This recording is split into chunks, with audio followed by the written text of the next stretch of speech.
I want to talk about something that's catching a lot of homeowners off guard right now. And I'm seeing more and more new construction homes, yes, homes that were just built in the last couple of years, ending up in serious financial distress. And some even having to do the short sale.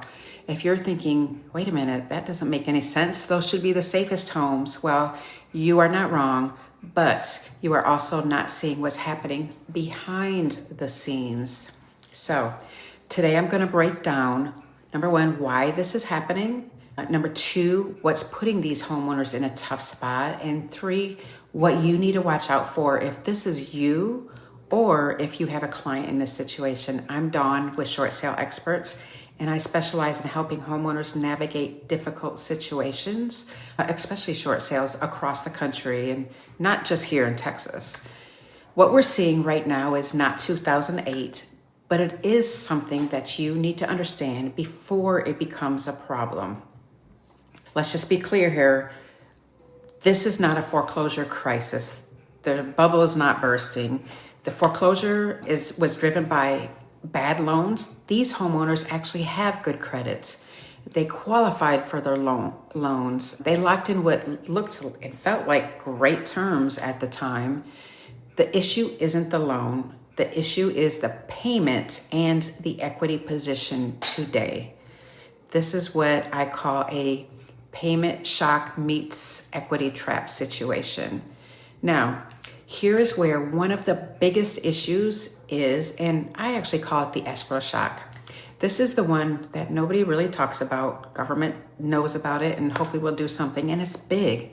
Let me give you a real world example here. When someone buys a new construction, especially early in the build phase, the property taxes are often based on just the land value. So let's say the land was assessed at $80,000. That's what their taxes and escrow are based on. Then the home is completed. Now the county reassesses the value at $500,000. Huge difference in property taxes. So what happens next? The lender does an escrow analysis and says, hey, Mr. Homeowner, you underpaid taxes for last year. Now you owe that shortage. Oh, and by the way, we need to collect for next year's taxes too.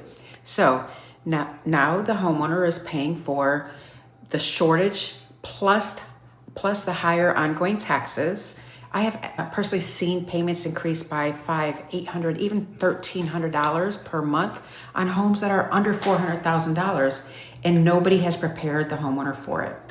That right there can break a budget. Now, let's talk about what got them into the home in the first place, why they chose this home. Builders were offering huge incentives, and they still are, including things like rate buydowns, closing cost incentives, temporary affordability upgrade money. So buyers are thinking, I can afford this payment, plus I get all this great stuff. But here's the problem. Those buydowns, they expire. So now payments go up, taxes go up. Remember, they were paying on the land for that first year or so. Now they have to pay property taxes for the home that was built on the land also. Insurance most likely is going up year over year, and suddenly this affordable home is no longer affordable. Now, let's just say that the homeowner says, okay, I'll just sell.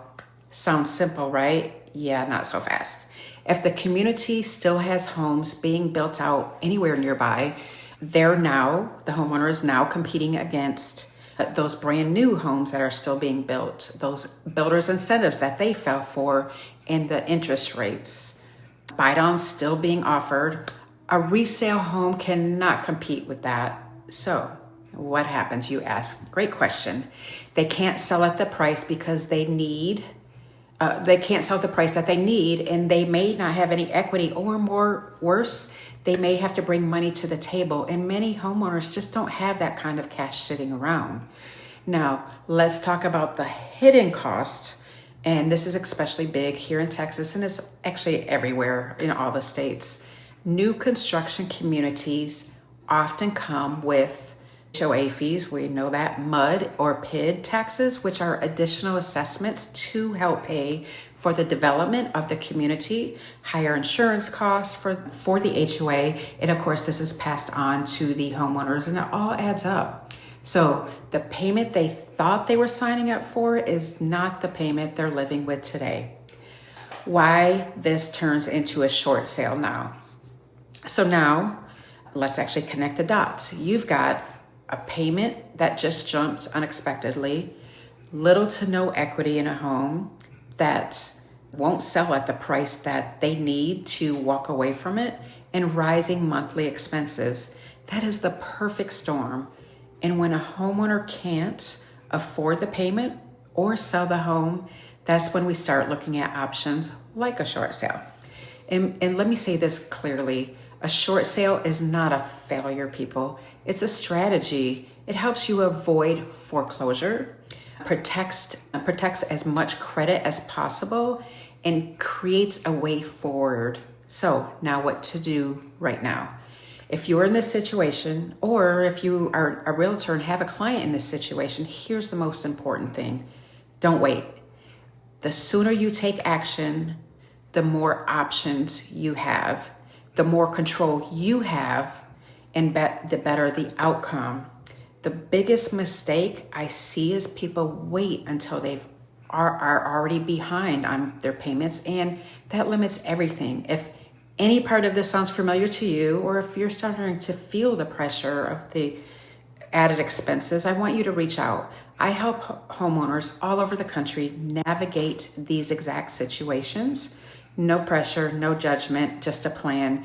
You can drop help in the comments, send me a message, or go to my website, shortsaleexperts.net, and fill out the short sale form.